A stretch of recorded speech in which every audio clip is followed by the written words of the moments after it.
신약성경 225쪽입니다. 제가 든 성경은 신약성경 225쪽 사도행전 21장 27절부터입니다. 27절로 36절의 말씀. 자, 같이 읽도록 하겠습니다. 그 이래가 거의 참에 아시아로부터 온 유대인들이 성전에서 바울을 보고 모든 무리를 충동하여 그를 붙들고 외치되 이스라엘 사람들아 도우라. 이 사람은 각 처에서 우리 백성과 율법과 이곳을 회방하여 모든 사람을 가르치는 그자인데 또 헬라인을 데리고 성전에 들어가서 이 거룩한 곳을 더럽게 하였다 하니 이는 저희가 전에 에베소 사람 드로비모가 바울과 함께 성내에 있음을 보고 바울이 저를 성전에 데리고 들어간 줄로 생각하밀러라. 온 성이 소동하여 백성이 달려와 모여 바울을 잡아 성전 밖으로 끌고 나가니 문들이 곧 닫히더라. 저희가 그를 죽이려 할 때에 온 예루살렘에 요란하다는 소문이 군대의 천부장에게 들리매 저가 급히 군사들과 백부장들을 거느리고 달려 내려가니 저희가 천부장과 군사들을 보고 바울 치기를 거치는지라. 이에 천부장이 가까이 가서 바울을 잡아 두세 사슬로 결박하라 명하고 누구며 무슨 일을 하였느냐 물으니 무리 가운데서 어떤 이는 이 말로 어떤 이는 저 말로 부르짖거늘 천부장이 소동을 인하여 그 실상을 알 수 없어 그를 영문 안으로 데려가라 명하니라. 바울이 청대에 이를 때에 무리의 포행을 인하여 군사들에게 들려가니 이는 백성의 무리가 그를 없이하자고 외치며 따라가미르라. 아멘. 여러 성에서 바울에 대한 그 예언한 사람들의 말이 이제 비로소 이루어져 가는 것을 볼 수 있습니다. 자, 한 사람이 순종함으로 많은 사람을 살린다는 말씀이 있습니다. 이는 누구에 대한 예언입니까? 예수님에 대해서 한 예언입니다. 로마서 기록되어 있습니다. 한 사람이 순종하여 당신의 목숨을 내어 놓음으로 그로 인하여서 온 세상이 구원받는다 하는 것을 말씀하고 있습니다. 자, 예수 그리스도의 증거와 또 이적은 아버지께서 당신을 보내신 것을 나타내 보여주는 것입니다. 그러니까 하나님 아버지께서 나를 보내지 않았으면 내 손에서 어떤 능력이 나타날 수 있으며 또 내가 명한다고 귀신이 쫓겨나가겠느냐. 그러므로 예수님께서 명령하니까 귀신도 쫓겨나가고 또 이와 같이 손을 얹으니까 병도 낫고 그리고 명령하니까 죽은 자도 살아나고 무덤 문을 열고 나사로가 나오라니까 죽은 자가 나흘 동안 있다가 나오라니까 걸어 나오는 것입니다. 이는 하나님 아버지께서 아들을 세상에 보내셨다 하는 것을 이제 보여주시는 것입니다. 자, 그리고 이제 예수 그리스도는 비로소 사람들로부터 재판을 받고 십자가를 지고 죽임당하시고 그리고 부활하죠. 이 모든 것들은 다 하나님 아버지께서 아들에게 맡기신 일이요 이는 하나님의 영광을 위해서 하신다 이렇게 말씀하고 있습니다. 하나님 품에서 나오신 아들이라도 하나님의 영광을 위해서 아버지께서 명령하시니 그대로 따른다는 것입니다. 그러니까 이것은 우리가 어떻게 순종하는가 하는 것을 이제 보여주는 대목입니다. 자, 아브라함은 한 번의 제사에 성공을 하기 위해서 자기 아들을 바쳤습니다. 그리고 이스라엘 백성들은 약 1500년 동안 짐승을 잡아서 양과 염소와 송아지를 비둘기를 잡아서 계속 제사를 드릴 때에 짐승의 피로 하나님께 제사를 드렸어요. 그래서 그 죄를 대속하게 됐습니다. 자, 그런데 이제 이 마지막에 세상 끝에 하나님 아버지께서는 짐승의 피가 아닌 당신의 아들을 세상의 죄를 담당시키기 위해서 내놓은 겁니다. 하나님의 아들 예수님은 이제 이스라엘 백성들은 유월절 제사를 위해서 짐승을 잡았으나 하나님 아버지께서는 그 짐승의 피 이제 끝내라. 내 아들이 온 세상의 죄를 담당할 것이다. 유대인들아, 아브라함의 자손들아, 끝내라. 내 아들이 너희들의 모든 죄를 담당할 것이다. 그래서 예수님은 이제 그 마지막 제사, 한 번의 제사를 통해서 이스라엘 유대인들의 짐승의 피로 제사 드린 것을 끝내버리고 온 세상 죄를 그가 담당함으로 그 한 번의 예배 성공을 통해서 온 세상이 막 뒤집어져 버린 겁니다. 어떤 사람 뒤집어진다니까 죽느냐 전쟁이 나네, 그게 아니라 죽고 사는 문제가 하나님의 아들이 한 번에 순종하는 그 예배 성공을 통해서 완전히 세상을 죄에서 당신의 피로서, 당신의 죽음을 통해서 우리의 죄를 담당해 주신 겁니다. 이것은 하나님의 아들이 예배가 얼마나 중요하다는 것을 보여주는 것입니다. 그러니까 당신의 채찍에 맞는 것, 그리고 당신이 십자가 지고 가는 것, 십자가에 매달리는 것, 이거 다 예배 시작과 예배 끝나는 것이 다 이루어지는 것입니다. 심지어는 빌라도 앞에서 신문 받는 거, 그것도 마찬가지입니다. 그것도 마찬가지. 다 그렇게 해서 하나님 앞에서 인간이 죄인인 것을 드러나는 겁니다. 하나님의 아들을, 죄 없는 아들을 죄 있다고 말하는 것입니다. 자, 짐승이 죄를 지었습니까? 짐승 죄 지은 적 없어요. 그런데 짐승을 잡아다가 피를 흘립니다. 그게 뭡니까? 그거는 죄 없는 하나님의 아들을 죽이는 것을 과거에는 짐승을 대신했어요. 이제는 죄 없는 하나님의 아들을 잡아다가 죄 있는 자처럼 채찍에 때리고 그리고 십자가 지어서 마지막에는 못 박아서 죽이는 것입니다. 이것은 우리가 예배드릴 때 뭐 1시간 예배드리고 그게 아니에요. 거의 한 3일을 걸린 겁니다. 그래서 그전부터 물론 다 차곡차곡 준비됐지만은 그날에 한나절 동안 예수님은 십자가 위에 있던 것입니다. 그렇게 해서 그 하나님의 아들 당신의 피와 당신의 물을 다 쏟아서 그 엄청난 고통을 당해서 하나님께 드리는 예배가 바로 성공한 것입니다. 의인의 예배가 실패했다면 죄인들은 망했습니다.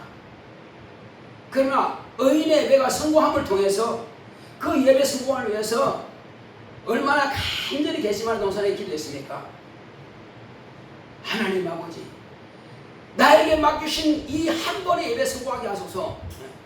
그 한 번의 성공을 위해서 그렇게 간절히 기도했습니다. 제자들에게도 너희도 깨어있어 기도하라. 시험 들지 않게 깨어있어 기도하라. 그렇게 말씀하신 겁니다. 왜? 그 예배 성공하기 위해서. 그러나 제자들은 졸았죠. 졸은 결과는 예수를 모른다고 하고 다 도망가 버렸습니다. 그리고 부인까지 하는 겁니다. 졸은 결과입니다. 원수는 예배를 성공하는 것을 절대 원치 않아요. 예배 성공하지 못하기 위해서 계속 눈을 감기고 찬양도 못하게, 기도도 못하게, 또 말씀을 듣지도 못하게 정신이 몽롱하게 하는 게 마귀가 하는 것입니다. 예배 실패해버리면 그냥 그 앞나라 그냥 다 끝나버린 겁니다. 볼 거 없어요. 왜? 3년 반 동안 가르쳤던 제자들도 그 예배 실패하니까 다 졸고 정신이 없습니다. 다 도망가 버립니다. 우리는 그럴 수 없어요. 우리는 항상 예배를 성공해야 될 것입니다. 한번 따라합시다. 나 영혼아, 예배 성공하자. 나 영혼아, 예배 성공하자. 예배를 성공하자. 그렇습니다. 예배 성공하는 것입니다. 하나님께서 이 예배 성공을, 과거에도요 예배 성공하는 사람과 실패하는 사람이 많이 나와 있습니다. 자, 그래서 먼저는 우리가 순종한다. 이거는 자기를 부인하는 우리가 부인할 때 순종할 수 있습니다. 나는 피곤했어요. 나는 당연히 졸아야 돼요. 나는 정신 몽롱해야 돼요. 왜? 그건 자기 부인 못하는 겁니다. 자기 부인하는 사람들은요, 눈을 깜빡 뜹니다. 왜? 이 전쟁이니까. 여기서 반드시 성공해야 되니까. 귀신은 정신 못 차리게요. 신경계 통해서 계속 졸게 만듭니다. 정신 못 차리게 만드네요. 쏘으면 안 돼요. 아, 귀신의 방해하는구나. 그러면 바로 자리에 일어나서 정신 바짝 차리고 눈을 부릅 떠야죠. 뭉기적거리면 안 됩니다. 예배 실패하는 것은, 자, 이런 말이 있어요. 전쟁에서 혹시 실패할 수도 있다. 그러나 전쟁에 나간 사람들이 그 경비를 소홀히 한다. 그거는 용서받지 못한다는 거예요. 전쟁터 나간 사람이 경비를 소홀히 해. 그건 용서받지 못한다는 거예요. 얼마 전에 보니까는 그 경비서는 경비원들이 연속으로 쏘는 그 총이 있어요. 바로 적과 대치하고 있습니다. 최전방입니다. 그런데 실탄을 빼고 선다는 거예요. 설탄 장전하는데 10분 걸릴 수 있습니다. 그러면 끝나는 거예요. 허둥대다가 적은 벌써 포를 때리고, 아니면 저쪽에서 벌써 넘어와서 때리는데, 심지어 어떤 사람들은 북한에서 넘어와서 문을 두드려도 졸고 있어서, 그래 계속 두드리니까 이제 열어주더래. 보니까 북한군 병사 옷이 있죠. 그런 사람이 있답니다. 최전방에 있어요. 말이 안 되는 거예요. 그래서 경비를 소홀히 한다는 그 부대장이고 뭐가 다 용서받지 못합니다.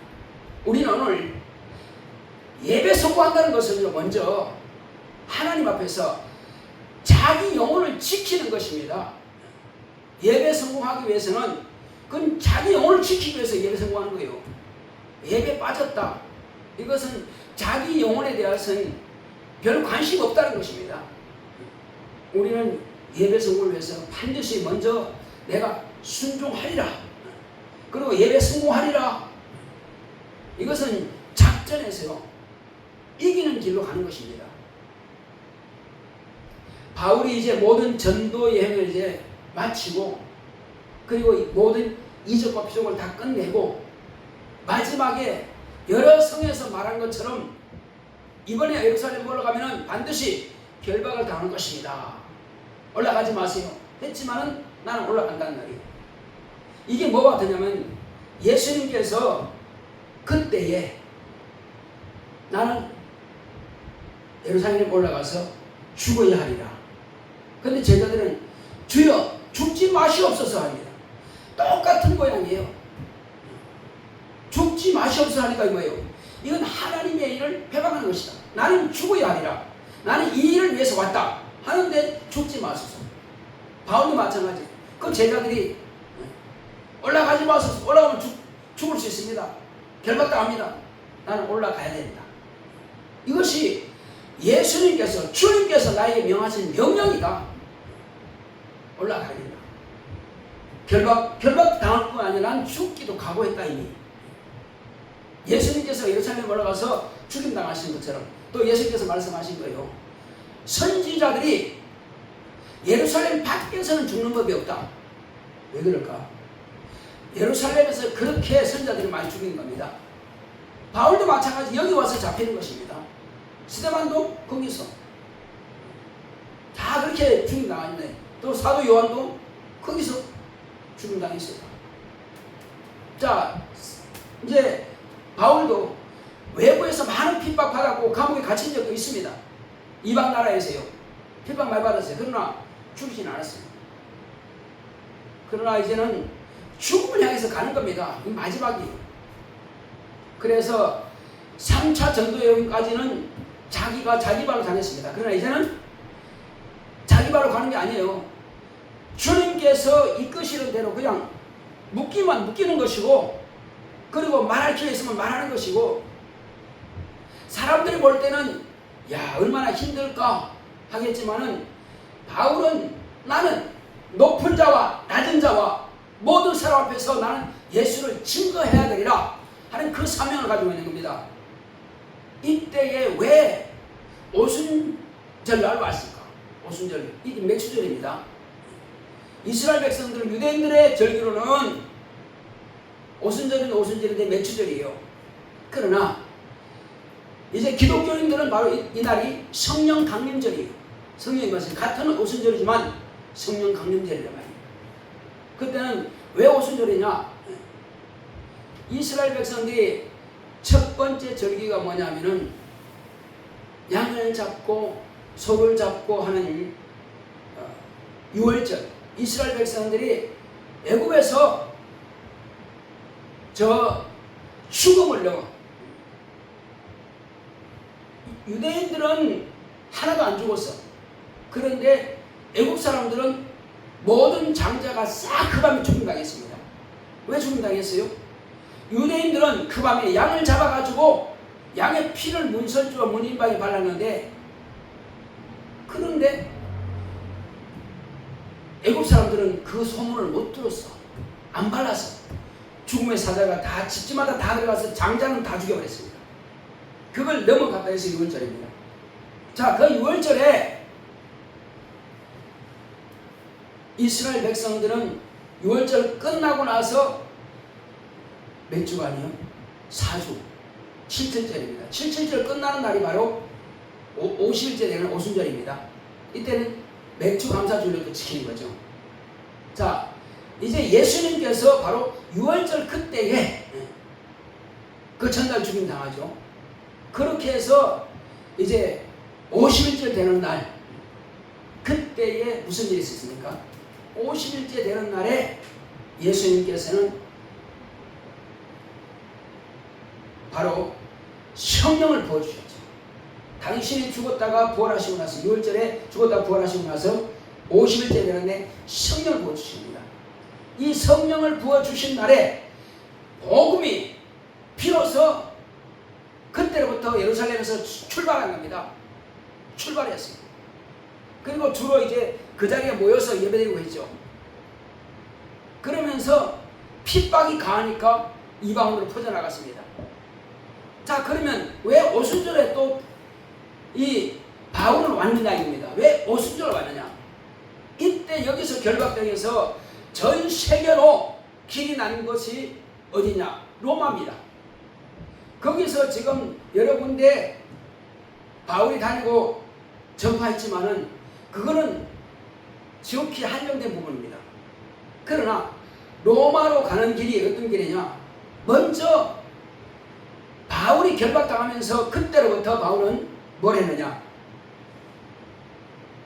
총독 앞에서 복음을 전하고, 또 왕 앞에서 복음을 전하고, 장차 가이사 황제한테 복음을 전할 것입니다. 만약에 그 전에 전도하러 다닐 때는 그냥 개인이라고 볼 수 있습니다. 그러나 이제부터는, 물론 그때도 하늘나라의 공적 신분이었죠. 이제부터는 공인들에게 말을 하는 것입니다. 공인들에게. 누구한테 하는 거라고요? 왕에게, 총독에게, 황제에게, 최고의 공인들에게 복음을 전하기 위해서 이제 결박당하는 것입니다.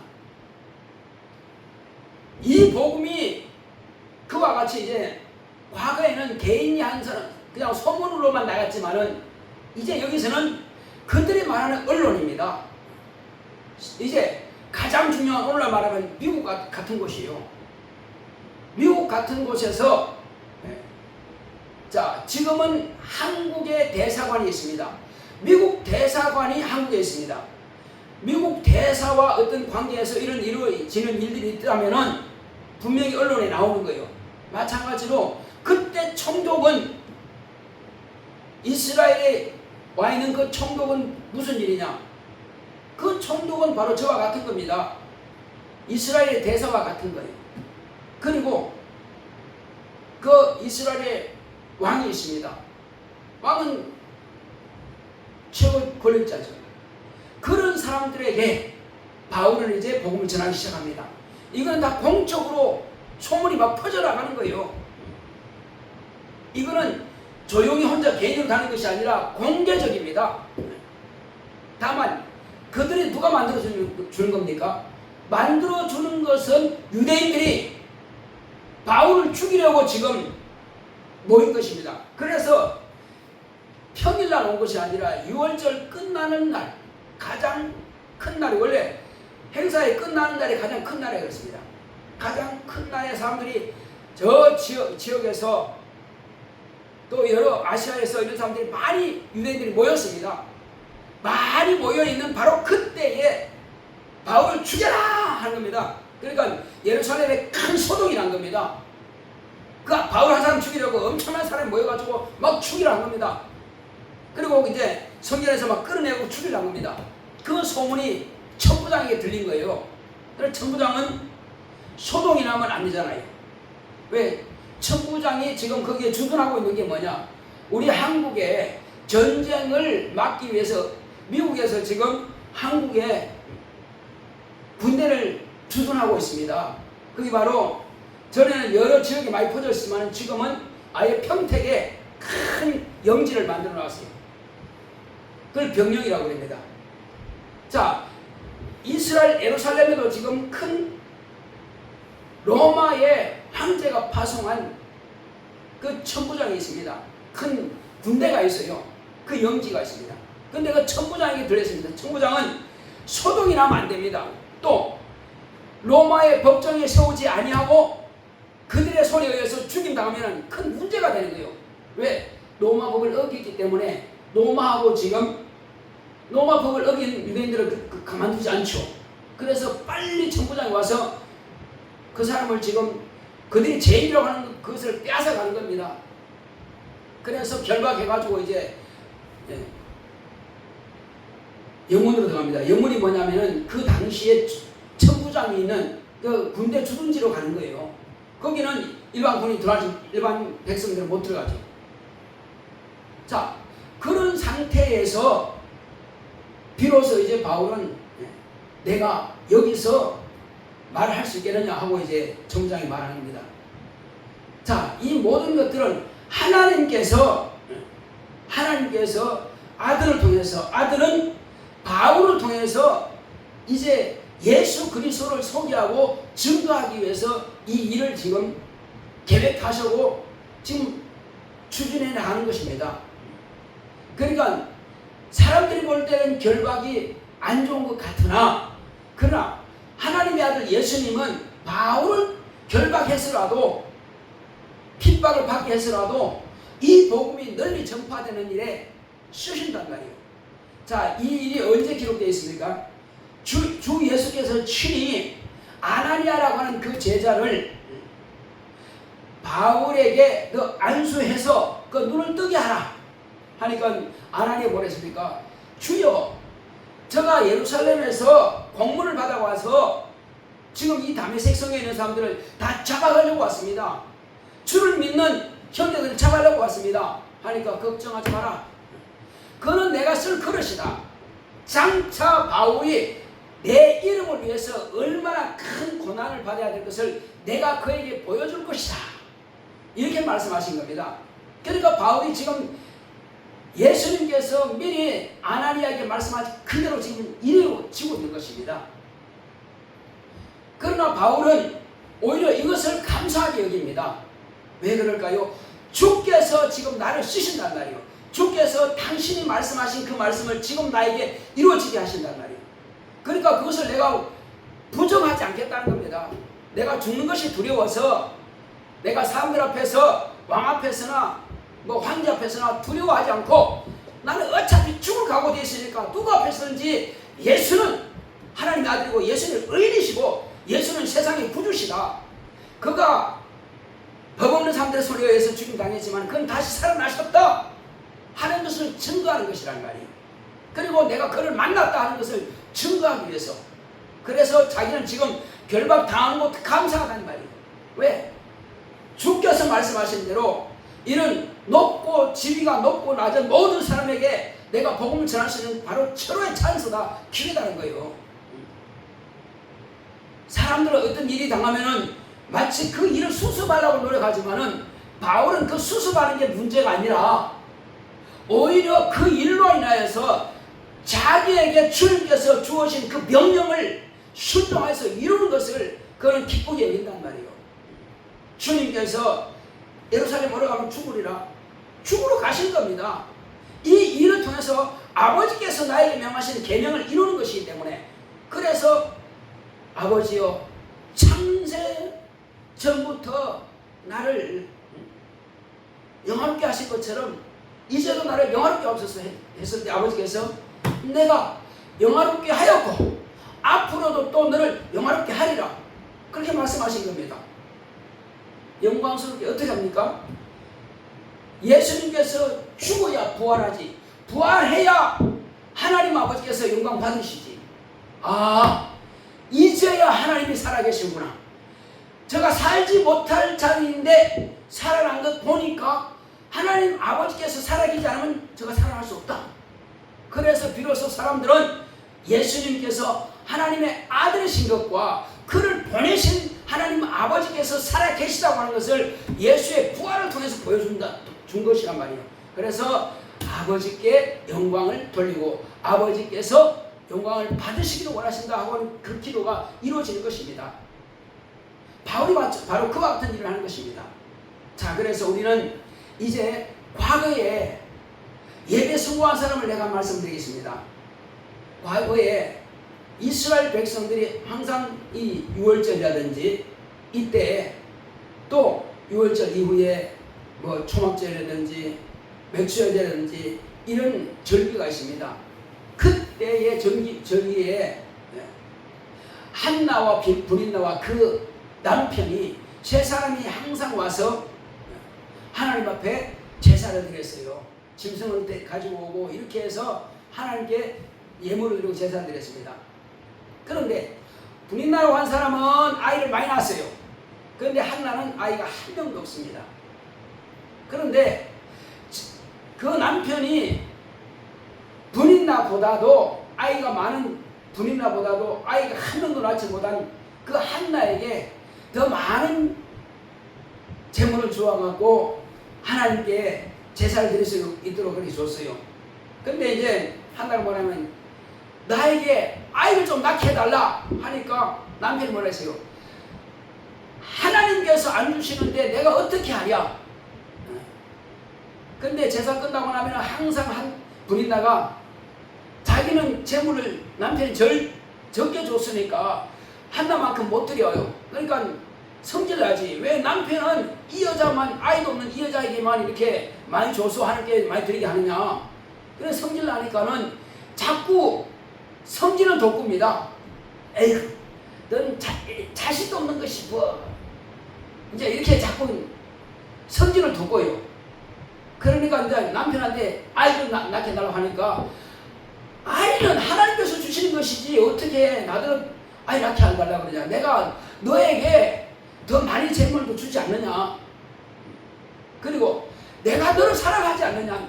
내가 10아들보다 내 남편이 너를 사랑하는 게 더 낫지 않냐. 그런데 아이가 없는 것에 대해서 아주 그냥 답답해 속상해 죽으려고 그래, 한나가.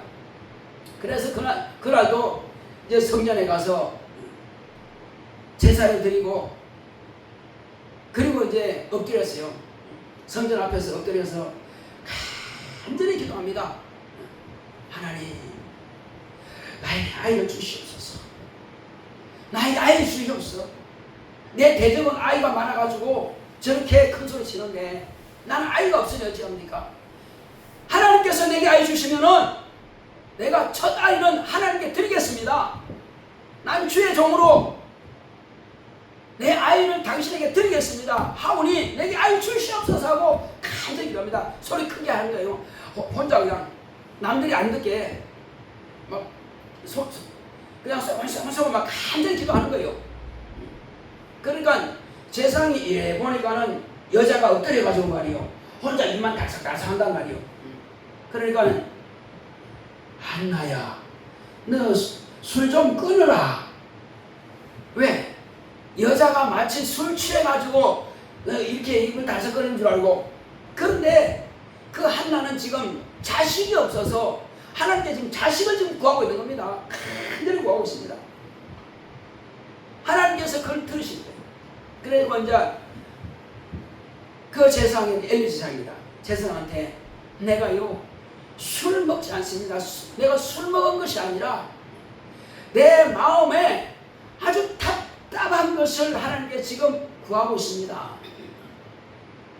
내가 지금 아이가 없어서 아이를 내가 달라고 구하고 있습니다. 하니까 제사장이 뭐랍니까? 하나님께서 너의 기도를 들으셨다. 이제 내려가라. 그 뭐요? 제사장의 입을 통해서 너의 기도가 하늘에 상달되었으니 이제 내려가라.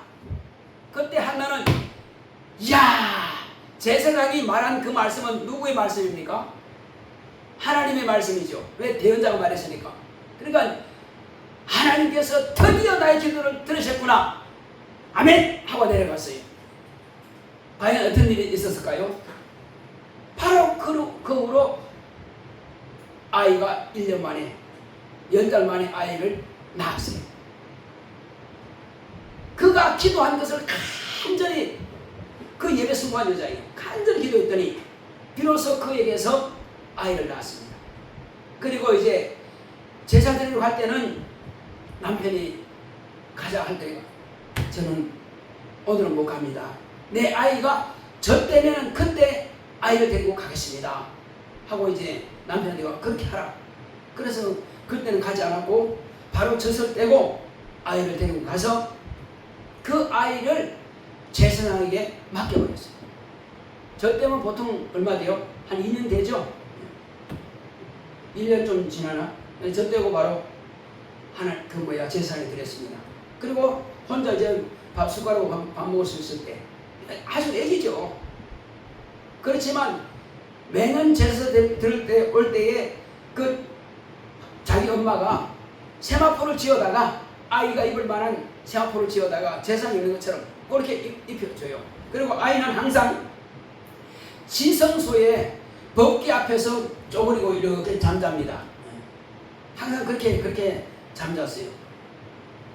자, 그렇게 해서 아이가 지금 자란 아이가 누구냐? 한나의 아이가 사무엘 선지자가 됐습니다. 하나님께 믿음을 가지고 기도하고 믿음으로 간구하여 믿음으로 얻은 아이입니다. 본래 아이가 없는 아이인데 사람인데 기도해서 예배 성공하고 또 제사장이 보고 얼마나 답답했으면 하나님께서 너의 기도를 들으셨으니 이제 내려가라 하니까 아멘 하고 이제 그 대답을요 제사장이 한 그 대답을 하나님께서 자기에게 대답하는 것으로 믿어버린 겁니다. 그러니 책임은 누가 져야 돼요? 이제 그 책임은 하나님 지셔야 돼요. 왜? 주의 종이 하나님의 이름으로 응답을 말씀하셨으니 그 하나님 책임져야 되는 거예요. 그러니까 하나님께서 그에게 아이 잉태하고 그리고 그 약속한 대로 아이를 함께 드렸습니다. 그랬더니 그 후로 이제 자녀를 낳았죠. 그러니까는 마지막 그 선지자요. 그리고 그때에 사사라고 합니다. 사사. 마지막 사사고 선지자 겸 그렇게 한 겁니다. 그리고 왕이 없을 때였기 때문에 왕처럼 그렇게 일을 했었어요. 그런데 같은 엘리가 키운 그 남의 아이예요. 한나의 아들은 바로 훌륭한 사사 겸 선지자로서 또 왕과 같은 그런 역할을 했어요. 온 이스라엘에 모두가 다 사무엘의 말을 순종했습니다.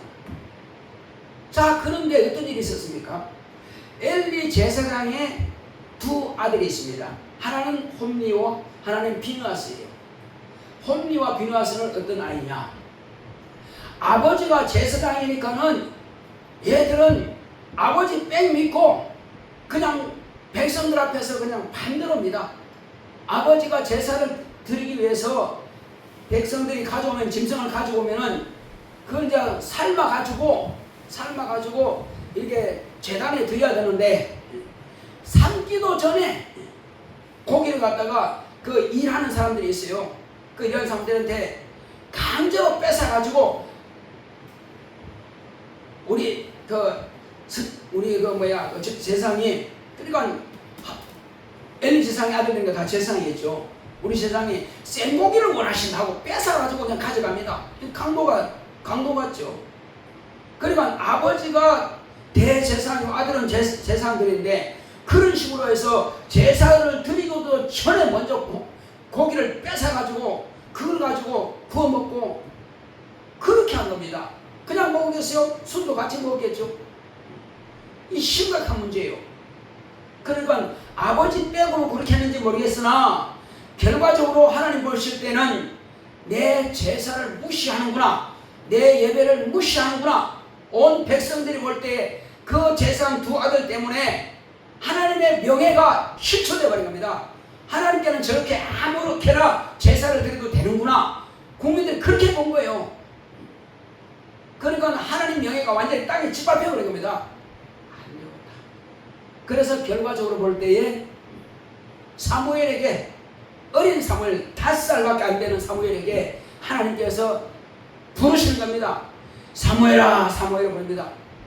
예, 제사님 나 부르셨습니까? 하고 갔더니 아니다, 내가 너 부른 적 없다. 5살 되니까 아직 하나님의 음성 듣지 못해요. 자, 그런데 두 번째 부르고 나니까 세상이 아니다. 아니, 이 아이에게 지금 주께서 이 아이를 부르시는가 보다. 무슨 뜻이 있어 부르신가 보다 해서, 사무엘아, 혹시 또 너를 부르시는 소리가 들리거든 주여 내가 여기 있나이다 하라. 그러면 그가 너에게 무슨 말 할 것을 말씀하시리라. 그러면 너는 하나도 숨기지 말고 나한테 말해라. 알았지? 하고 제사장이 말합니다. 근데 사무엘이 또 이제 자리에 누워 있어요. 그 법궤 앞에 딱 누워 있어요. 그러니까 또 사무엘아, 사무엘아 하신 겁니다. 주여 내가 여기 있나이다 하고 대답한 겁니다.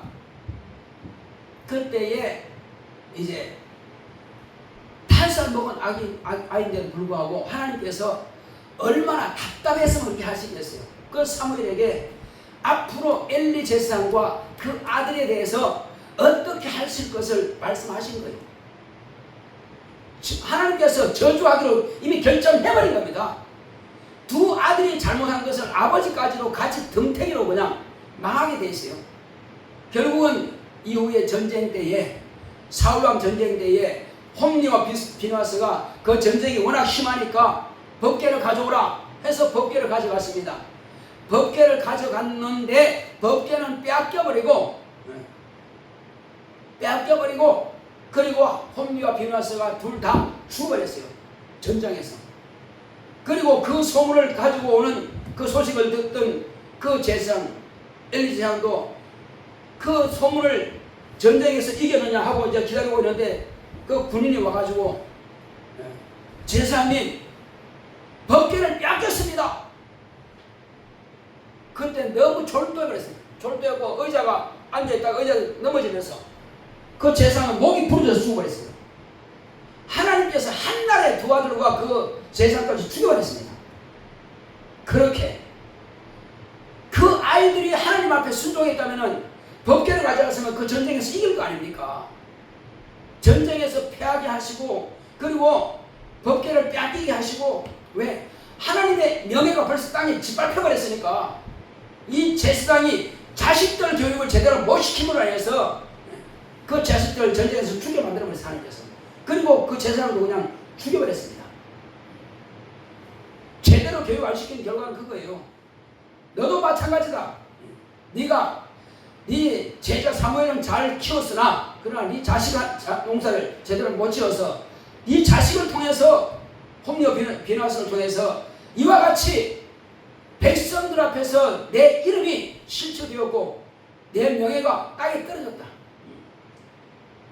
내가 너희들한테 무슨 잘못했길래 나를 이렇게 대우하고 나를 이렇게 대접하느냐. 하나님께서 보신 겁니다. 그래서 5살 때 사무엘에게 말씀하셨던 그 하나님께서 비로소 이제 그 아이를 죽여버립니다. 도무지 가치가 없다. 그렇게 보신 거예요. 자, 우리는 그때나 지금이나 마찬가지입니다. 어떤 교회 보니까 지금 한국에서 최고 큰 교회 목사님이지만 그 자식들은 목사가 안 됐습니다. 아무도. 그 목사님 그분은 훌륭하죠. 그러나 물론 목사가 그렇게 큰 교회 하기까지는 얼마나 힘들었겠어요. 자녀들을 제대로 돌볼 시간도 없었겠죠. 너무 힘들었겠죠. 그렇지만 그 자식들이 그렇게 심지어는 신앙생활을 제대로 안 해요. 우리는 비록 내 아버지가 내 어머니가 주의 종이라 할지라도 함부로 대하면 안 됩니다. 말도 함부로 하면 안 됩니다. 심지어는 목사의 어머니라 할지라도요. 목사의 어머니 권사님이고 목사지요. 그러면 항상 그 어머니가 아들한테는 목사님 합니다. 왜 그럴까요? 그건 자기 영혼을 위해서 그렇게 하는 거예요. 내가 내 아들이 할지라도 아들이 안수받은 목사 되면 그냥 그때부터는 목사님 하는 거예요. 그리고 어머니가 잘못하면은 아들이라도 신학에서 잘못한 것은 꾸짖습니다. 잘못이라고 말하는 거예요. 왜? 이제는 공적인 신분이에요. 세상에서 공적인 신분도 가족이 함부로 못합니다. 전에 그 박근혜 대통령이 청와대에 있을 때요. 동생들은 아예 청와대 오지 못하게 했어요. 왜? 공적인 신분이기 때문에 사적으로 해도 혹이라도 사람들에게 누가 될 수 있기 때문에 공적인 문제가 되기 때문에 심지어 박정희 대통령 때는요. 누님이 어떤 일로 인해서 뭐 서울에 뭐 왔나 뭐 무슨 일로 인해서 가까이 왔다는 거예요. 다시 시골로 내보냈다는 거예요. 가까이 있지 못하게 가족들은 그렇게 철저하게 가족들을 관리하는 겁니다. 공의는 바로 그런 것입니다. 심지어는 그 형님이 박정희 대통령 형님이 이제 전보 때 다른 데 다시 오고 전기 들어왔는데 거기 전기가 늦게 들어왔다는 거예요. 그래서 형님 여기 왜 깜깜하죠? 전기를 빨리 좀 드릴까요? 아니다. 그냥 하는데 그냥 놔둬라. 왜? 내가 만약에 그렇게 될 경우에는 어떻게 되겠느냐? 그래서 형님이 철저하게 자기는 사적과 공적을 확실히 구분해가지고 절대 동생의 어떤 도움도 안 받았다는 거예요.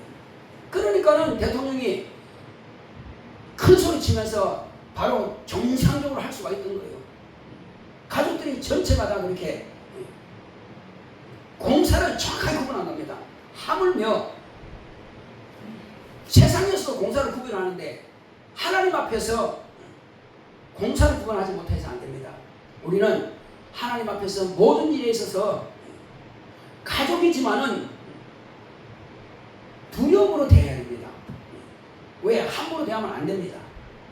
마찬가지로 예배 시간 마찬가지예요. 소홀히 하면 안 됩니다. 잘못하면 자기뿐만 아니라 자기 부모까지라도 하나님 앞에서 버림을 당할 수 있습니다. 그래서 우리는 각각 자기 스스로가 조심해야 된다는 사실이에요. 어떤 지방대가 내려갔더니 그 교회에서 아이들이 엄청 떠들더라고요. 근데 다들 떠들고 예배 시간에 주일학교 예배 시간에 가만히 보니까는 그냥 날아가는 아이들이 그냥 책상 밑으로 의자 밑으로 들었다가 나갔다가 이거는 통제 불능이야. 그래서 어째 이럴 수가 있냐고 내가 물었어요. 전사 때인데. 그러니까요. 아니 전사님 이 애들이 누군 줄 압니까? 다 장로님, 집사님, 다 목사님 그런 새끼들입니다 하더라고요. 얼마나 속상했으면 그런 새끼들이 했을까요? 통제가 안 된다는 겁니다. 문제는 바로 그겁니다. 직분자들이 자녀들을 집에서부터 아이들한테 제대로 매로 치지 않고 내 새끼가 귀한데 예배를 갖다가 망치게 만드는 겁니다. 또 큰 교회에서도 마찬가지예요. 서울 있을 때도 가장 날아다니고 뛰어다니고 하는 애들이 누구냐? 장로 자식들, 권사님 자식들. 전도사님 자식들. 그런 애들입니다. 사실 그러면 안 되거든요. 그러니까 집사님들, 성도님들이 같이 교사하지만은 걔들 참을 수가 없다는 거예요. 그걸 부모들한테 알려야 되는데 부모들한테 말해도 별로 어떻게 할 수가 없다는 거예요. 그러면 부모들이 딱 연락 오면 바로 그냥 매를 치는지 잡아야 될 거 아니에요.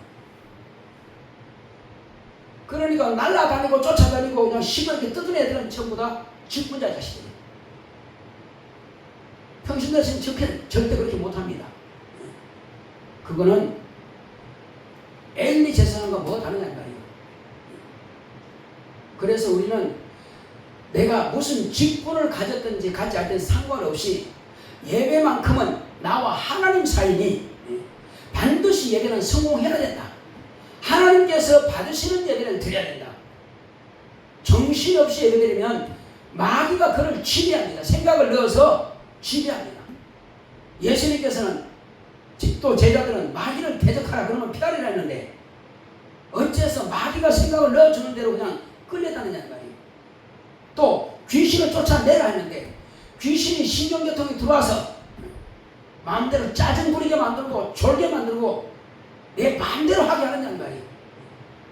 이거는 귀신의 밥이고 귀신 종로가 하는 것입니다.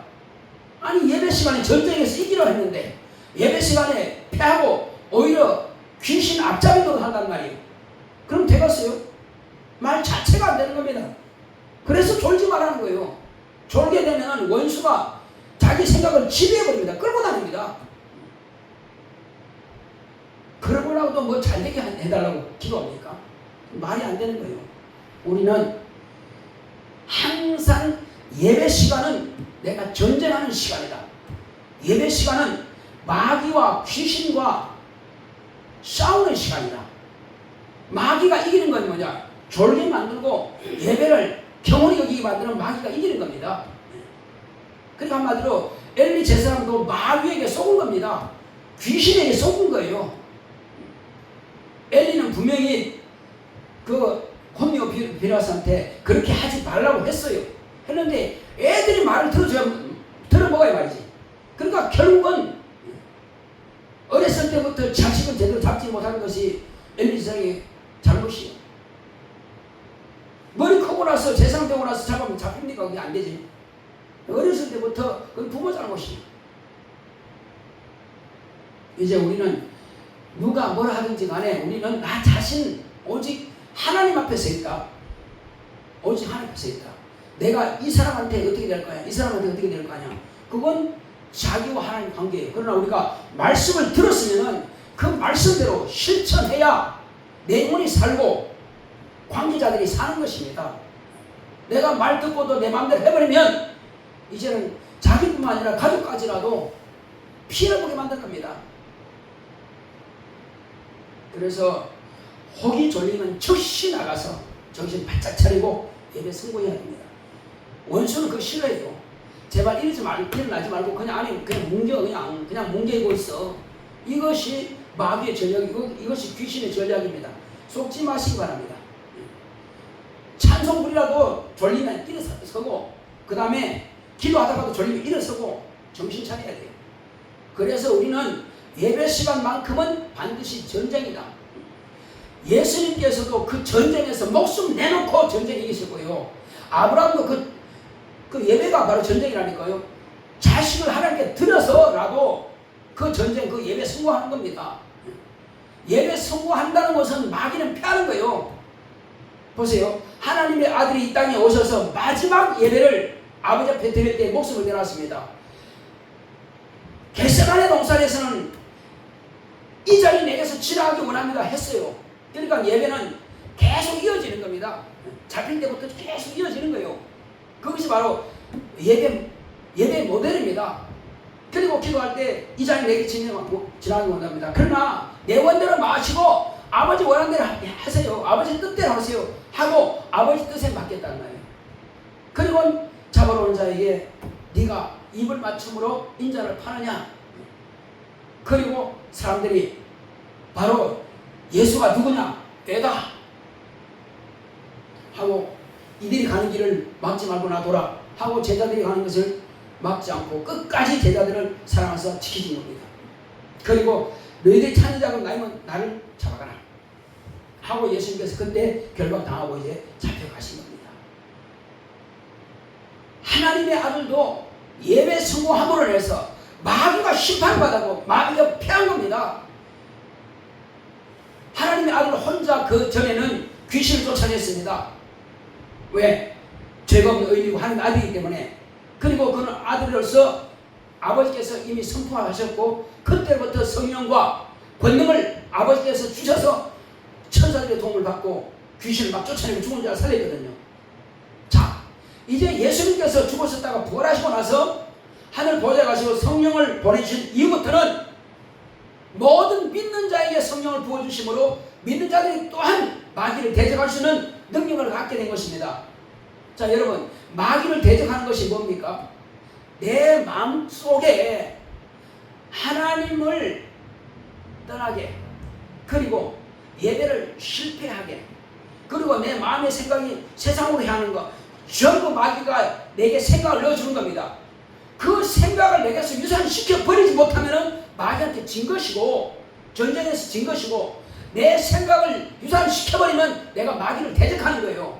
마귀는 사람에게 생각을 넣어주는 겁니다. 가룟 유다에게 마귀가, 사단이 예수를 팔려는 생각을 넣었더니 그 가룟 유다가 그 마귀의 생각을 받아들이는 순간에 예수를 팔게 되어버린 것입니다. 이것이 바로 마귀가 생각을 넣어주는 거예요. 그러나 귀신은, 마귀는 사람 생각을 넣어주지만 귀신은 육체 속에 직접 들어옵니다. 들어와서 신경계 통해서 졸게 만들어요. 신경계 통해서 짜증 부리게 만듭니다. 신경계 통해서 우리로 하여금 하나님의 뜻대로 살지 못하도록 자꾸만 세상으로 나가게 하는 것이 귀신이 내 속에 들어와서 내 마음의 생각도 방해할 뿐만 아니라 자꾸 모든 생각을 귀신이 원하는 대로 끌고 가는 것입니다. 꼭 병든 것만 귀신 드는 거 아니에요. 여러 가지 모양으로. 귀신은 예배 싫어해요. 귀신은 하나님 말씀을 싫어합니다. 귀신은 은혜 받는 거 싫어해요. 그 말씀을 내가 그대로 받았지만 참 좋은데, 내가 그렇게 순종했지, 내가 잘못했지. 그런데 귀신이 딱 들어오고 신경계통이 잡고 있으면요, 그건 말을 곡해하게 만듭니다. 나하고 무슨 목사님 억하신 적이 있나? 왜 나들도 그렇게 하지? 이런 식으로 받아들여요. 목사님 돈이 또 필요한 것보다 왜 심지 않아 그러지? 그건 마땅히 해야 될 말을 목사님 하는데 받아들이는 입장이 다른 겁니다. 어떤 사람들은 그렇구나, 그게 복이지. 똑같은 설교인데 왜 그렇게 다르게 들리냐는 말이에요. 어떤 사람들은 목사님 물질 자꾸 강조한다. 어떤 사람은 맨날 전도한다. 어떤 사람들은 목사님 맨날 기도, 목사님 맨날 성경 보라고. 그러면 뭘 말해? 당연히 해야 될 것을 그렇게 해야 되는데 불구하고 안 하니까 하기 싫어지는 겁니다. 하기 싫어지니까 원수가 그 생각을 집어넣고 귀신이 간에 들어와서 그걸 원치 않도록 자꾸만 오해하도록 만든 겁니다. 심지어는 그런 말 하면 아예 안 들려온대. 그 왜 그럴까요? 생각이 마귀에게 잡히니까 귀신이 들어가서 그 생각을 가지고 방해하는 거란 말이에요. 우리는 속지 말아야 됩니다. 그렇구나. 생각을 넣는 마귀를 생각을 내게서 유산시켜버리고, 그리고 귀신 내 신경계통에서 아프게 만들고 졸립게 만들고 짜증스럽게 만드는 게 전부 다 피곤하게 만들고 지치게 만드는 건 귀신이 신경계통에서 나를 방해하는구나. 어떤 사람들은 공부 많이 했기 때문에, 난 직장에서 피곤했기 때문에, 난 사업하다가 힘들었기 때문에 얼마든지 핑계할 수 있습니다. 그러면 그리스도인들은 공부 안 합니까? 그리스도인들은 사업 안 합니까? 그리스도인들은 그러면 일 안 해요? 다 하면서도요, 기도하고 힘을 달라고 강구하고, 그러면 천사가 그를 도와서 힘을 얻게 합니다. 그리고 병이 떠나가게 만들어요. 학생도 마찬가지입니다. 정말 기도하는 학생들은요, 정신이 말짱합니다. 학교에서 학원에서 안 좋습니다. 기도하니까, 쫓아내니까, 그리고 하나님 도우시니까, 천사를 보내서 내게 힘을 돕게 하시니까 되는 거예요. 어떤 핑계를 우리가 댈 수 없습니다. 어떤 사람들은 마땅히 아파야 되는 줄 알고 있어요. 그렇지 않습니다. 우리의 아픔 중에서 채찍이 맞으면 가져갔습니다. 그러면 우리는 아파야 될 이유가 없습니다. 그래서 우리는 고침받을 수 있는 권리가 있습니다. 어떤 병이든지 내게서요 연약한 것은 떠나갈 수 있어요. 예수님께서 우리의 연약한 것과 병과 모든 저주받은 그런 환경을 다 예수님께서 감당하셨습니다. 그러면 우리는 자유를 얻고 모든 형통함과 건강함과 부유함과 이런 것들을 누릴 권리가 있는 것이 바로 저와 여러분들입니다.